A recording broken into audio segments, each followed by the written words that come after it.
everybody. I'm Dr. Jen Johnson, and I'm so happy to be here today with you and Asisi to talk about something pretty cool, medical thermal imaging, and using it along with pulse electromagnetic field in practice. It's great to be here. Before we start, I want to thank Asisi for inviting me back, especially during September, Animal Pain Awareness Month in September, and it's so great to be here to talk about my favorite things, pulse electromagnetic field therapy and thermal imaging. I do have some disclosures. I am a member of ACC's Veterinary Medical Advisory Board, and I'm on Digitherm's Medical Advisory Board, and also have been a sponsored lecturer for various pharmaceutical and veterinary equipment and distribution companies over the years. So why me? Why am I here talking to you about these things? Well,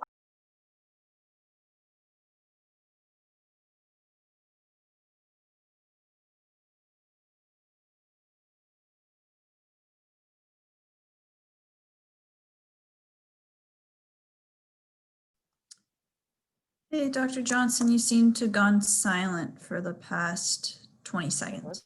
I am now relocated to the suburbs of Phoenix, Arizona, and I'm very busy teaching about veterinary pain management, and in the middle of my master's degree program at the University of Edinburgh in clinical pain management, which is a multidisciplinary program.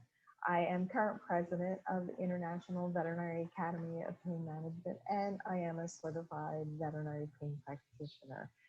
We don't have time to talk about all the wonderful things that IVAPM can bring to you and your practice, but if you want to know more about IVAPM, please ask me or go to our website and learn about IVAPM at www.ivapm.org.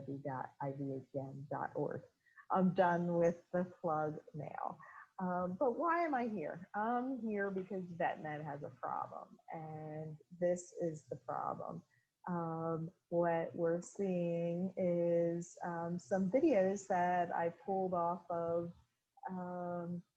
Crazy Cat Fails, or one of those on YouTube. And this is a problem because we are looking at this and knowing that this isn't a crazy cat fail. This isn't a cat that's dumb or stupid. These are cats that are in pain. And that is our problem in veterinary medicine, to make sure that we can educate pet owners as well as fellow veterinary professionals about pain in our pets and in all animal species, and be able to find ways to treat and combat pain, and be able to also have successful outcomes with treating disease, because we are basically looking at pain first and foremost. So here's our cute little patient, and I go to a dog now, and we're going to continue some thoughts about this problem that we have. So here we are.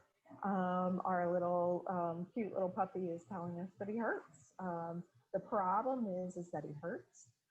We should recognize that pets are painful, that treating their pain proactively will be a good thing. We'll be much more successful if we're proactive, and that we are multimodal in treating their pain. But there's more to the problem, and this is important, that you, and I guess I'm using the royal you here, we, veterinary professionals, veterinary nurses / technicians, pet owners, pet advocates, we don't often notice Fighter's pain. And if we can't measure it, we have trouble fixing it because we don't have a starting point. We don't know if what we're doing is helping. And especially when we're thinking about using non-pharma things, which is my big interest in pain management, It's nice to have some objective tool to be able to figure out that what you're doing seems to be helping. The other big thing, and I think this is very important when we're talking about compassion fatigue in our profession, is that pet parents don't always believe us unless we show them what's going on. There's a lot of skepticism that because they think they're really in tune with their dog, that first they may not believe that they're in pain to begin with, and second, they're not really sure that what you're prescribing is really helping. So there's our problem, there's our dilemma, and that's what brings me to veterinary medical thermal imaging. It was an exciting time for me when I was first introduced to this about 5-6 years ago. And I looked at it right away and said, this is so cool. This is a tool, another tool for my toolbox, and to help me with that seeing dilemma that we have in veterinary medicine. Because of my special interest in pain management and the idea that I'm always trying, just like you are, to better understand our nonverbal patients, and always looking for tools to bolster our toolbox, all of these things have made thermal imaging be much more interesting to me as a veterinary practitioner. So let's go back to our cute puppy, there he is, and say, okay, what are we talking about when we're talking about each patient? What steps do we take to figure out the problem? And this is all the way back to teaching how we were taught diagnosis and treatment in veterinary school. It's a cycle. The idea, what steps do we take, are pretty standard. We make observations and take measurements and tests on our patients, and we collect that data, and then our brain interprets that data to be able to figure out what might be going on. We categorize it and come up with a diagnosis. And then from there, we can establish a plan of action, a treatment per se. So we come up with this plan, and it involves some type of therapy, whether pharma therapy or non-pharma, a list of things, I should say, that we are going to use to be able to treat our patient. But the circle doesn't stop there. We take that therapy and we still use observations, measurements, and tests to be able to determine if the therapy is making a difference in our assessment of our patient and categorizing if our diagnosis is changing, if we are having success in our treatment and we're having recovery. So this goes along over and over. The interesting thing is, this is where it's fascinating, especially if we're talking about pain syndromes, the idea that utilizing tools to help us with all of this assessment and interpretation of our data, the more tools we have, the better it is. So digitherm, or thermal imaging, and I'm going to use digitherm interchangeably. I apologize for that. Almost like that when we talk about pulse electromagnetic field, we tend to say, I'm going to CC loop it. Well, it's like using the term Band-Aid. Digitherm is the first and right now only veterinary specific thermal imaging equipment on the market. And not that a CC is the only pulse electromagnetic field therapy on the market. It is the most valuable veterinary pulse electromagnetic field therapy in the market. So I apologize if I say thermal imaging and then I might say digitherm, because I kind of like that name. It makes a little bit of sense. I'm not here to talk specifically about to do a commercial about these products, but the technology is so important that you understand that it's out there and available now, just like the Band-Aid or rubber, plastic, adhesive, bandage material. That being said, here is our patient. This is our cute little, I guess it's a little corgi, you know, and think about it again. What are we doing with that cycle of diagnosing our patient and figuring out what's going on? And utilizing technology or tests or clues to be able to open our eyes to look at our patient in a different way. You know, so we start out doing it in one fashion, which is us. We have senses. We have five senses. We have our eyes, our ears, our smell, our touch. We have our taste, if you really want to use it, to be able to collect clues about our patient. That is the first step, and we're good at that. Clinicians, veterinarians love solving the puzzle, and we collect a lot of clues. We collect a lot of data. We use our hands very specifically. We collect temperature data. Is the body temperature up or down? Does that give us a clue as to our patient's health? Maybe if it's up, our patient is painful or has anxiety or infection or stress. The same with the pulse. If it's fast, maybe our patient's in shock or anemic or painful, or if the pulse is slow, maybe what kind of concerns do you have with slow? Is our patient dying? Does he have Addison's disease? Something. But how about respiration? The same thing. Is our respiration fast or slow? Will that tell us, is that giving us information about painful status in our patient or some clues to what might be going on? Well, we look at our patients and it can be kind of hard. Seeing it isn't always easy. We as clinicians, we're looking and we're getting clues, facial expression. We talk a lot about in pain management about grimace scales that they've come up with for cats and for rodents and for rabbits and for cows and for horses. But it's hard. It's very difficult to determine, are our patients in pain?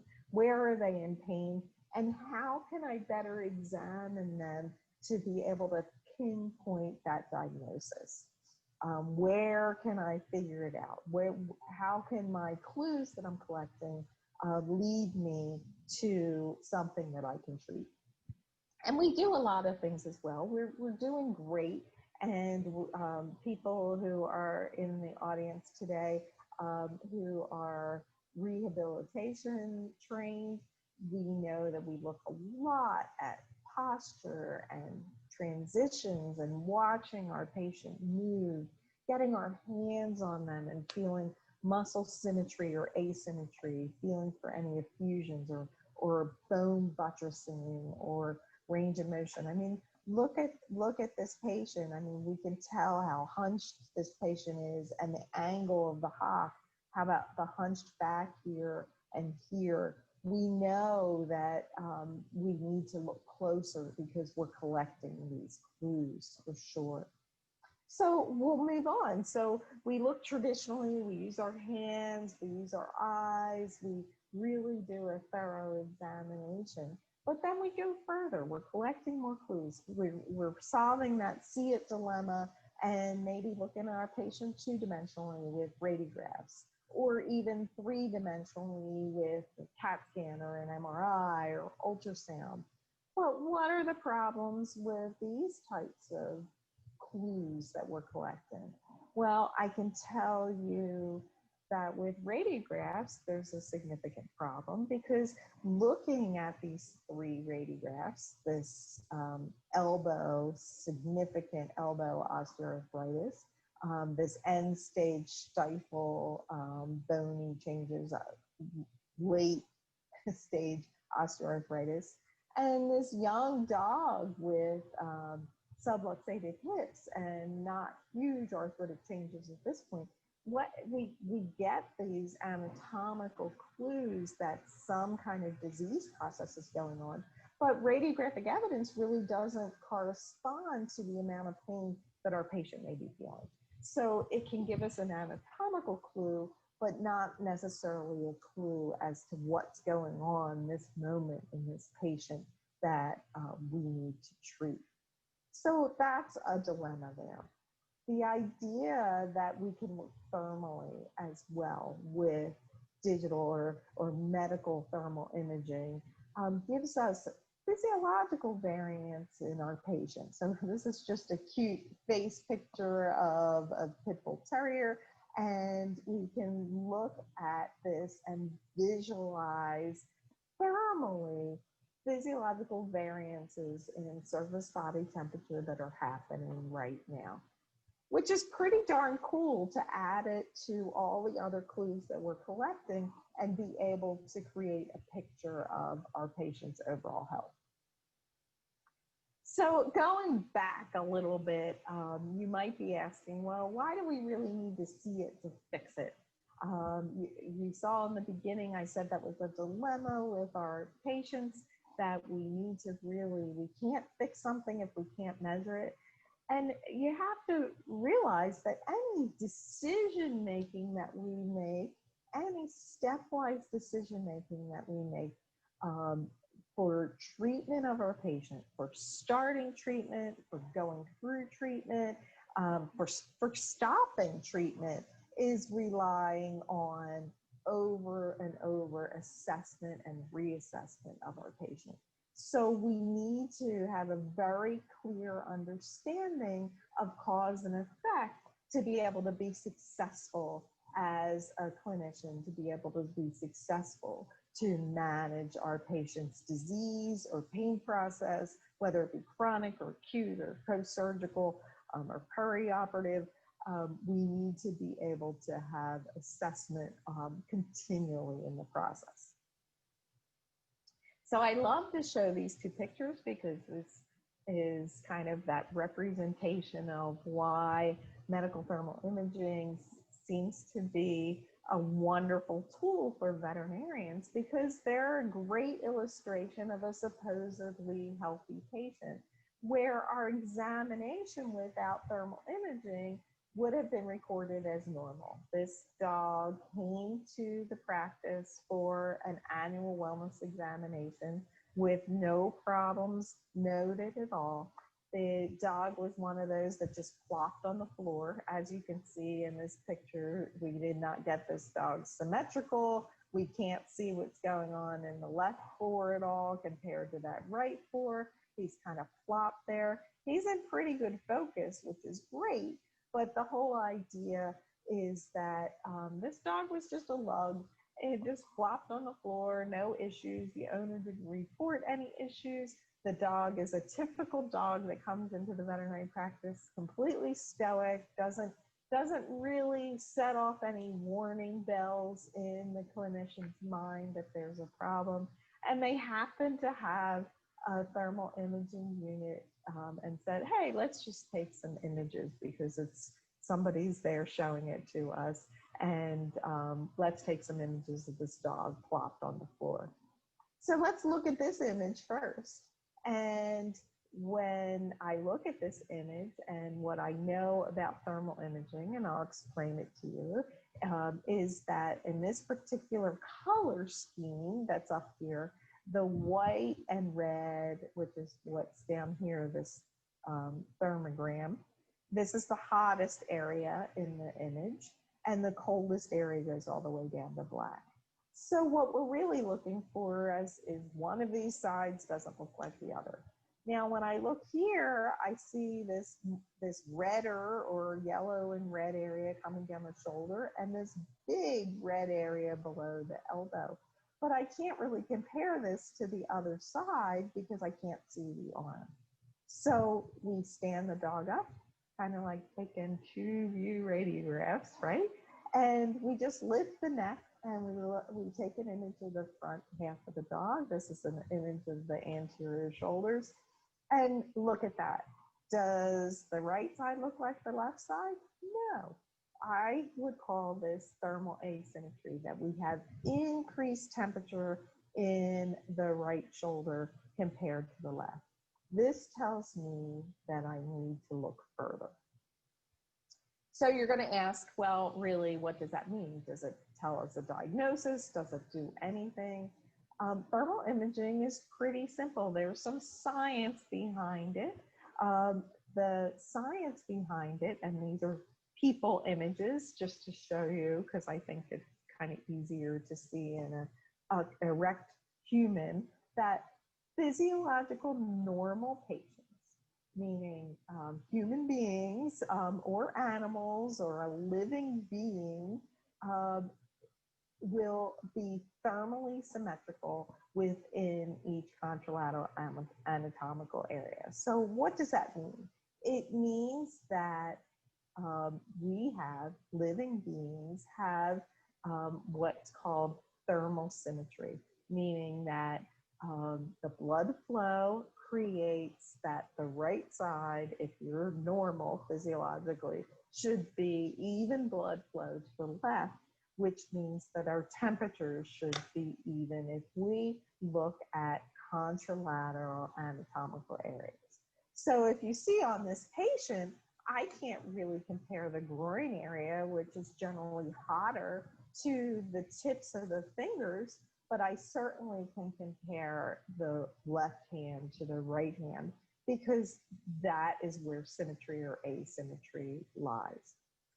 So it was published back in the early 80s that any increase or decrease within the thermal gradients when you compare contralaterally that is greater than 1 degree centigrade or Celsius, so that's about 1.8 degrees Fahrenheit, is a significant finding and suggests that there may be a problem. And this is how the FDA has cleared thermal imaging as a medical device by utilizing this standard of what we call thermal symmetry. So how does it really work? So it provides a window really into the health of our patient by measuring body surface area temperature. And what it does is it measures with this specialized camera the body surface area temperatures, and then software converts it to an image that we can see. So we can really see the unseen. Now, this is interesting technology because thermal imaging is also used to measure to great accuracy the temperature, the estimation of the core body temperature of an individual, which has become very popular and all over the news because of the COVID epidemic, where thermal imaging cameras are used to be able to very accurately and without contact measure the temperature of a human to see if they have fever. Medical thermal imaging as a diagnostic tool is quite different than just measuring body temperature. I mean, we could do that because we can compare it to control, but what we're doing with medical thermal imaging is comparing one side to the other, so we can see the unseen. So these two images illustrate that, because we have this right forelimb of a dog, and we have the left forelimb of a dog, and I can look at this with my eyes, and the data that has been measured with the thermal imaging camera has been converted to this beautiful color scheme to show that there is some abnormality where this side shows increases in temperature when compared to this side. So it tells me that I need to look further for a problem. So really, thermal asymmetry is what we're looking for, and it tells us, hey, maybe we should look here. Now, we know with medical thermal imaging that there are some things that are more likely to be a diagnosis when we see abnormalities where there are increased temperatures and when we see abnormalities where there are decreased temperatures. So let's look over here.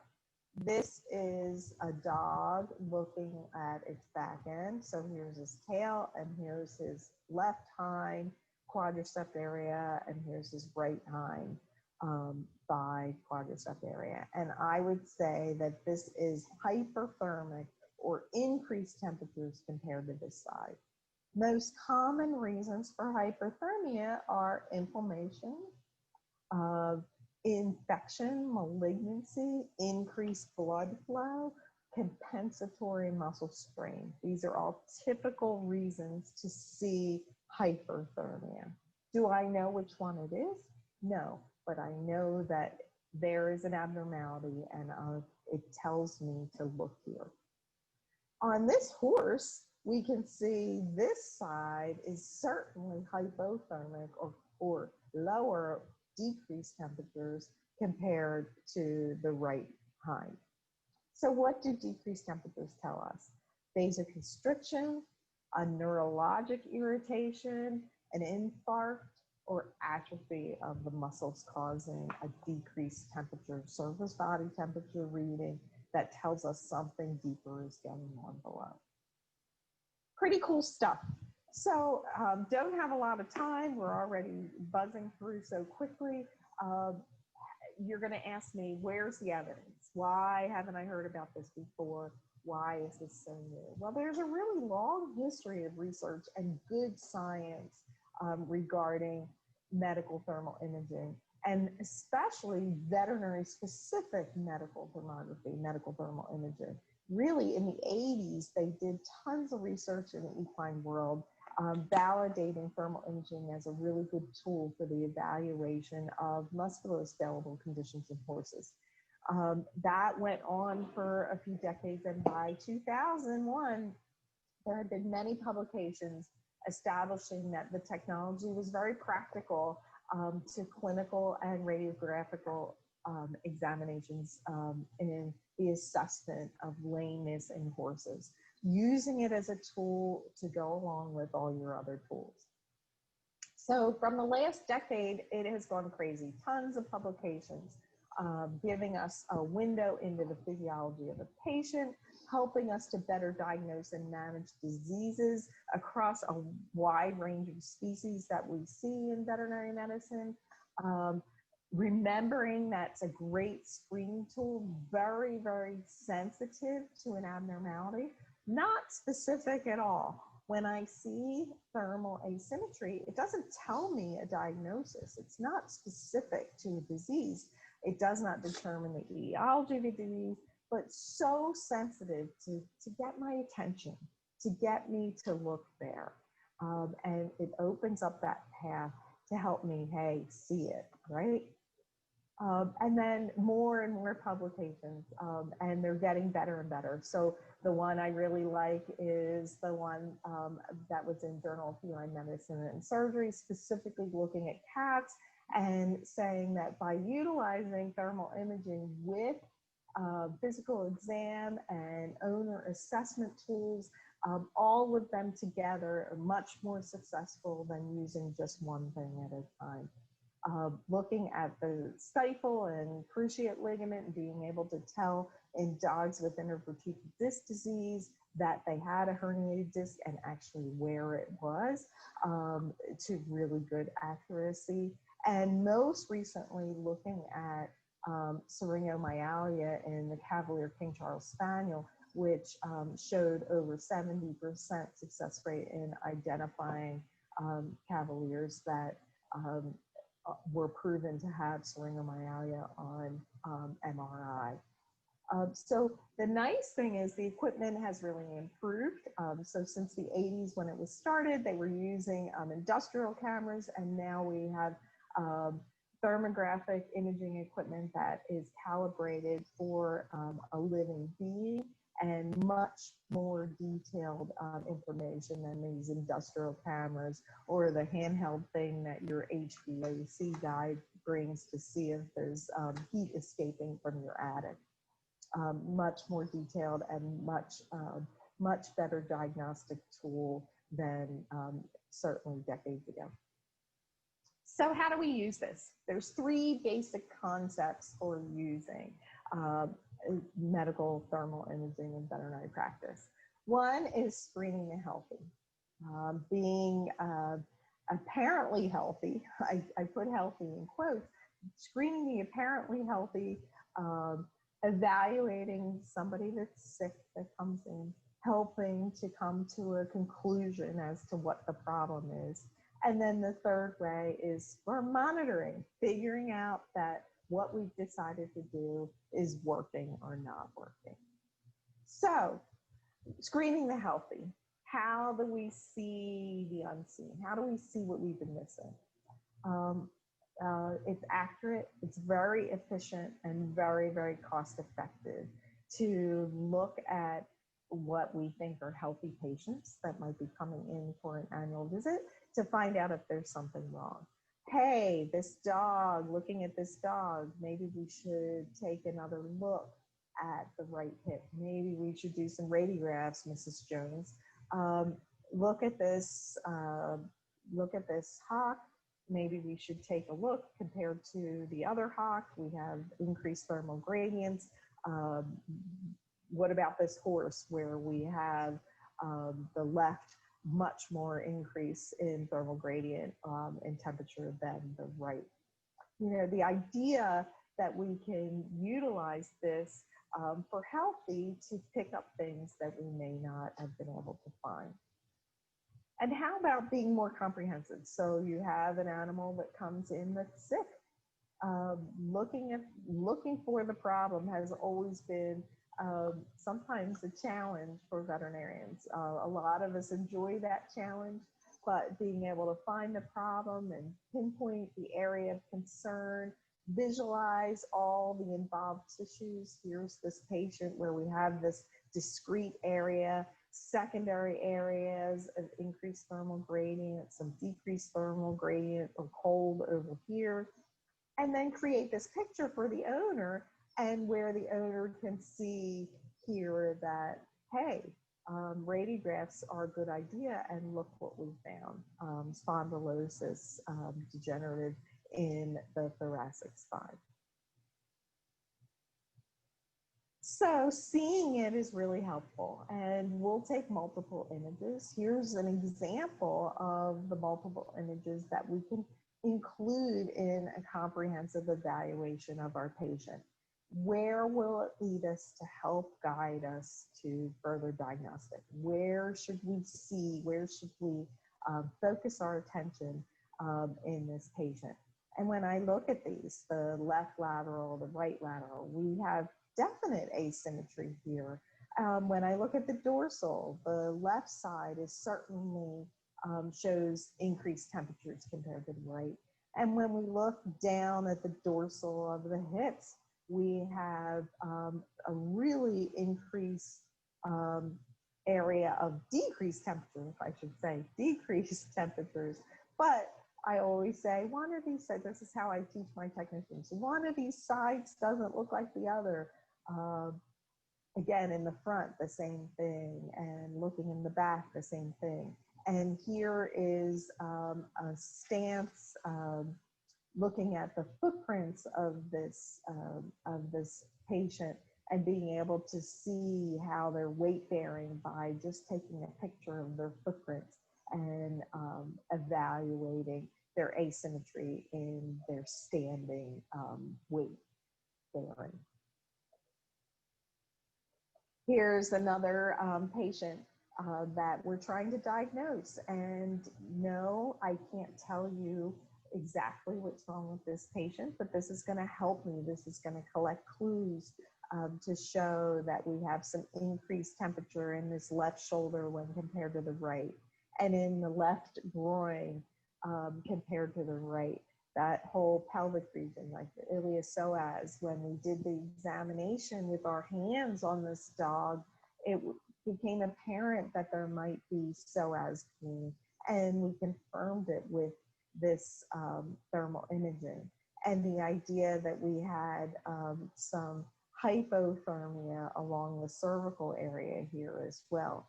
And not that this is the only test we do. Here's gait analysis composite scores for the same dog. And looking at this, it also suggested issue with the left fore. Maybe by taking both of these clues, we can hone in on the area where we need to do further diagnostics, and then hone in on where our treatment should be concentrating. So that's kind of that idea about using it for a comprehensive evaluation. But once you figure something out, Our plans, all the plans that we make as veterinarians, require action and reaction. And using thermal imaging as a tool to show whether treatment is working has been the most valuable thing that I can see in veterinary medicine. With that whole owner isn't sure they really believe you. You want to encourage their compliance and you want to be able to show them. But we can also use it to help to modify our treatments depending upon what we need. So here we go. Here's the dorsal back of a boxer. It shows this hyperthermia associated with compensation secondary to lameness in the forelimb. So we have this area of increased temperature here. And then this dog underwent therapy and treatment. Oops. And here we go. 3 weeks post-treatment, I can show the owner, hey, this was before we did XYZ, and this dog happened to receive photobiomodulation therapy and some physical therapy. And here we are 3 weeks later, taking another thermal image and being able to quantify, qualify by beautiful pictures, but quantify by actual temperature measurements to see that there is an improvement in our hyperthermia and our asymmetry of this patient. So now that we see it, and now that you understand about how thermal imaging can help us see it, now we have to treat it. And that's where our successful analgesic plan begins, especially when we're dealing with painful patients. We have screening the healthy and evaluating the sick and monitoring, and that leads us to treat. And in my world of veterinary pain management, that we know that every successful analgesic plan begins with being preemptive and multimodal. How are we going to figure out the puzzle, get the keys to the kingdom, per se, with treating pain management? Being multimodal and being preemptive is where this stands. And I'm back to, I guess, ripping into our pet owners a little bit by saying that it's hard, because especially if you have, and a lot of you, because you're on this this webinar, you are familiar with using things that are non-pharma, not the drugs. You may have the same impression that I do, that pet owners sometimes are skeptical. They some of them don't want to deal with polypharmacy. So lots and lots of pills don't make them happy. So they're looking for non-pharma options or a more multimodal technique in dealing with their pet's illness. But some of them are a little skeptical because they believe that the pills work, and they're not really sure that what you're doing may necessarily work. There's also a lot of placebo effect in everything that we get from an owner's reaction to our treatment plan. The caregiver placebo effect is real. It can be up to 40% that they think that whatever you give them or whatever you tell them to do is working. And that isn't always helpful to a clinician who's trying to fix a patient. The veterinary caregiver placebo effect is real as well. So it's nice to be able to continue to monitor and look at tools that we can show cause and effect, and be able to have some success. So that being said, I love using non-pharma, and I love having a tool like thermal imaging to share the positive effects of non-pharma treatments with pet owners. And that's where thermal imaging and pulsed electromagnetic field therapy go together in my mind, that I can see it and I can treat it and I can show that this actually is doing something. Because boy, if you guys have used the CC loop or given it to an owner, it doesn't do much. You know, if if you give them a shock wave and they're doing this on the muscle, they understand that it's doing something. Or if you're sticking needles into yourself or your veterinary patient, people say, okay, that needle, it must be doing something because they can actually see it. But sometimes modalities that appear to be passive, like pulse electromagnetic field therapy, have not been greeted with complete compliance by owners because they're just skeptical. They don't necessarily see anything's happening. I often think that that's interesting when we're looking at modalities, because how are they not skeptical when they look at a pill? But I guess they have enough experiences, say with NSAIDs with their own body. They take one and they can feel that ache go away. So they just assume that that's happening for their beloved pet as well. That being said, let me talk a little bit about why I love pulse electromagnetic field therapy, because again, going back to evidence, there's a lot of evidence. There's a lot of clinical evidence over 15 plus years in humans, and a lot of great studies are coming out in our veterinary patients, and a lot are in the works, showing that that acceleration of reduction in pain, inflammation, and improvement, speed of wound healing, decreased use of opioids. I think that's really critical as well. Just to review how does this work? How does that CC loop work? Pretty interesting stuff. It's actually a weak pulsing microcurrent that you can't feel it, which I always love. You know, what's this thing doing? How do I know it's doing anything?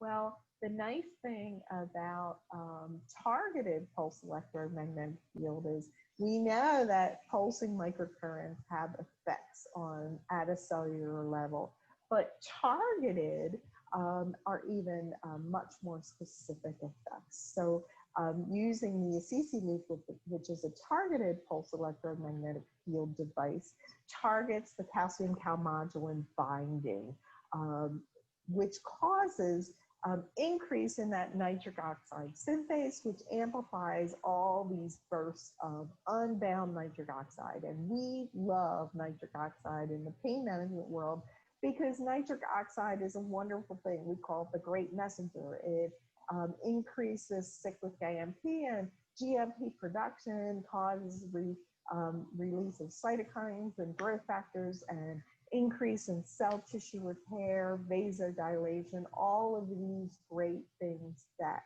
can cause healing and decreases in inflammation. So it's been really well characterized in accelerating this endogenous pathway through calcium and calmodulin.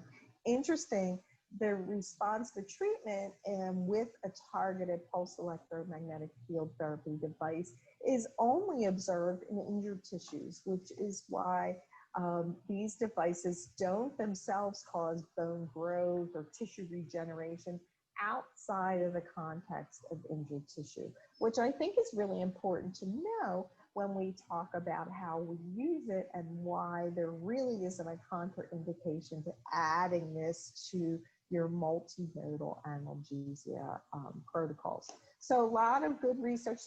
This review article that was published a couple years ago looks at overall the use of pulse electromagnetic field therapy in veterinary medicine and really details the research that has gone over how all of these things relate to why targeted pulse electromagnetic field therapy is helpful for pain management, increasing bone healing and decreasing cytokine release and increasing neovascularization, et cetera, et cetera.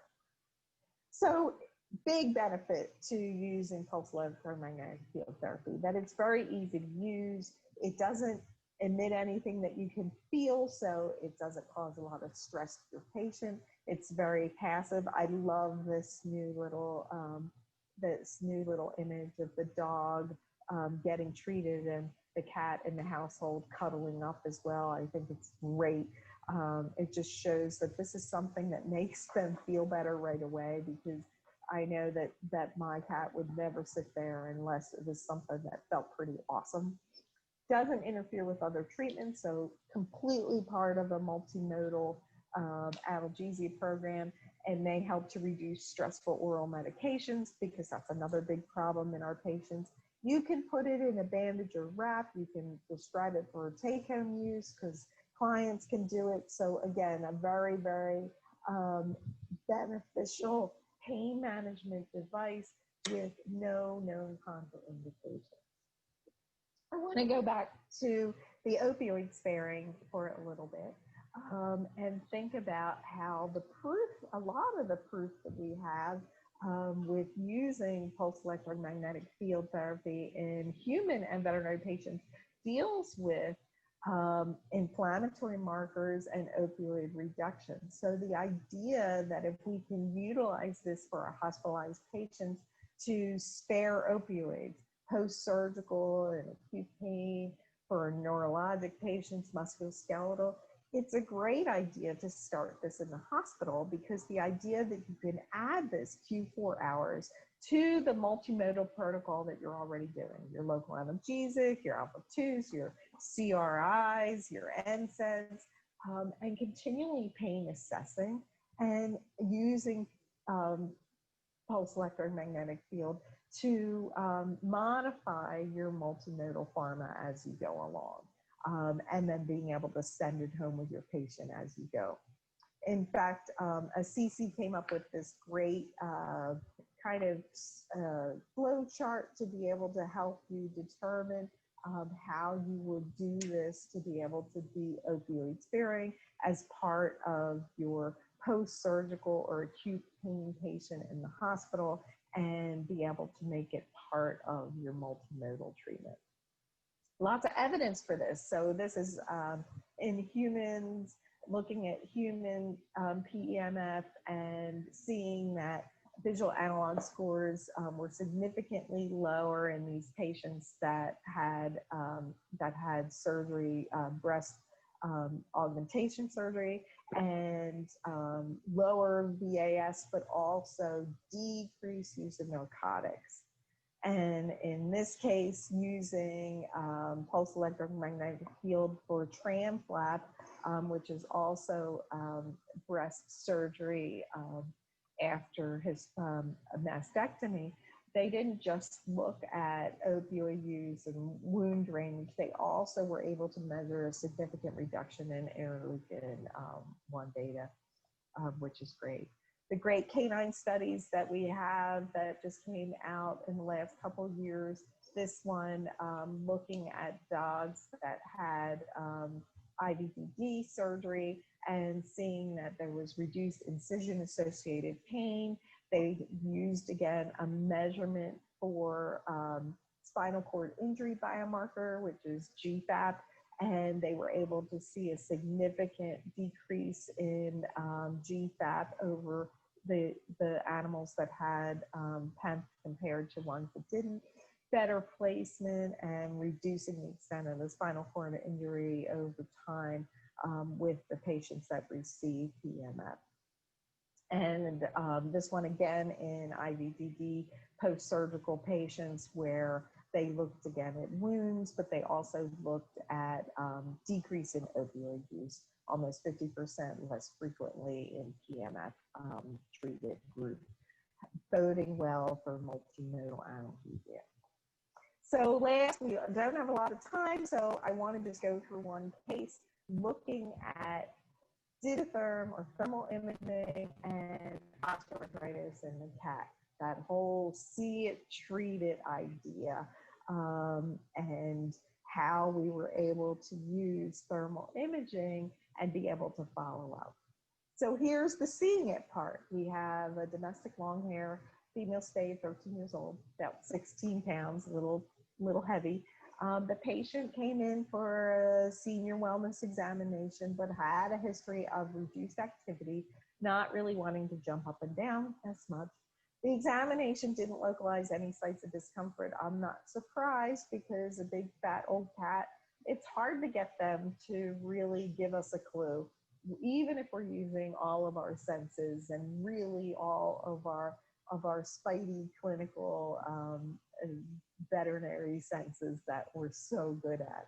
So here's our thermal images. What do you see? This is the right lateral thermogram up here, and here's the left lateral here.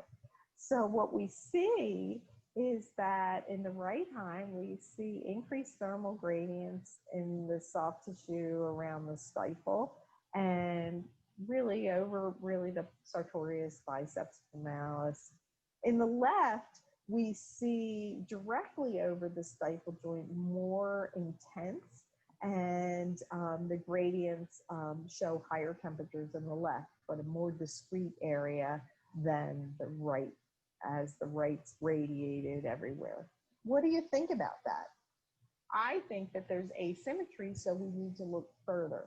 But some other clues that I could surmise may be that we have to look carefully at this left hind, but we also have to wonder if we have increased thermal gradients here because of compensation with the right hind, because this cat may not be fully weight bearing on the left because of pain.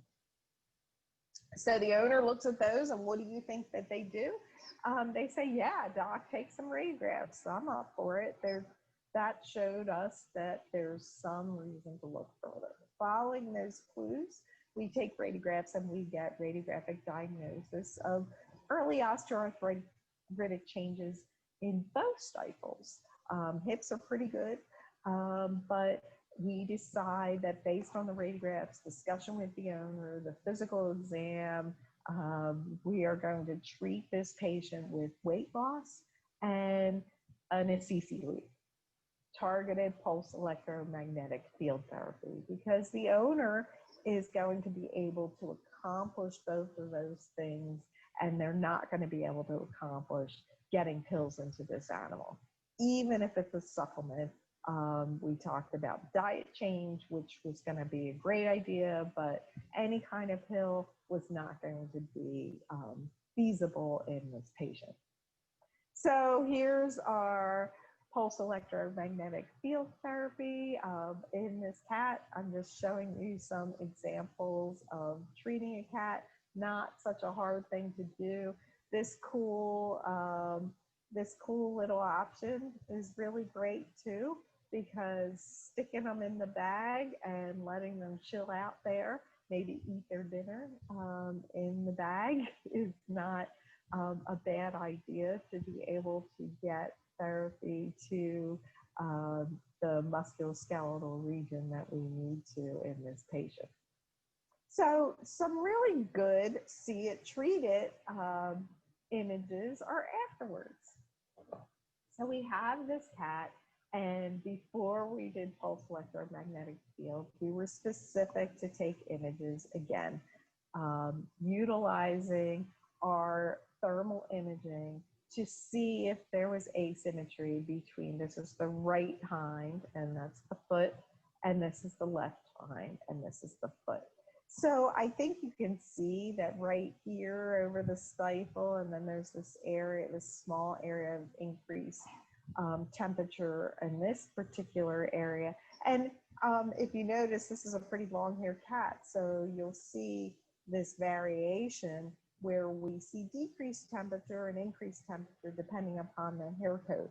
A little different than in humans, but we do know that because of the hair coat, we're going to see a little bit of variability there. I always recommend brushing down the coat, being able to look at the actual patient with our eyes to see if there's any reason why we would see abnormalities. But what I can see here before pulse electromagnetic field in this patient is that we have this left stifle, just like we saw in the original one, we have increased temperatures compared to the right. And we treat this patient, and then 4 hours later, we do repeat thermal images, and we're able to show the owner a lot of things happen, a lot of things change. What we're seeing is that the difference between this stifle and this stifle is not so apparent. We see here that we have this decrease overall in the left side and more normalization at the right side, meaning that this particular area and this particular area, if we want to look at the software and quantify it, that the difference in temperature is less than 1 degree C. The other interesting thing is that whole normalization, where we see what we were calling before thermal symmetry as opposed to this asymmetrical look here. The idea that we have normalization of temperature throughout the animal. Of note is the increased thermal temperature in the feet compared to 4 hours prior in both of these images. That makes sense if you think about how pulse electromagnetic field therapy works, and the idea that this thermal imaging can show us the result of vasodilation and that signaling of nitric oxide to show that we have now increased thermal temperatures in the distal portion of this patient.